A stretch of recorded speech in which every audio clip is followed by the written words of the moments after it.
হযরত আব্দুল্লাহ বিন রাওয়াহা ওই দিন ছিল তার বাসর সজ্জা, নতুন বিবাহ করেছেন, বাসর রাত আজ।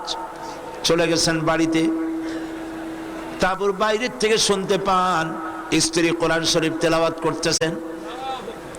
হযরত রাওয়াহা বলছেন, হযরত আব্দুল্লাহ বলছেন, প্রাণের স্ত্রী, আমি তোমার স্বামী এসেছি, একটু কোরআন পড়া বন্ধ করো, আমার একটু কথা শোনো।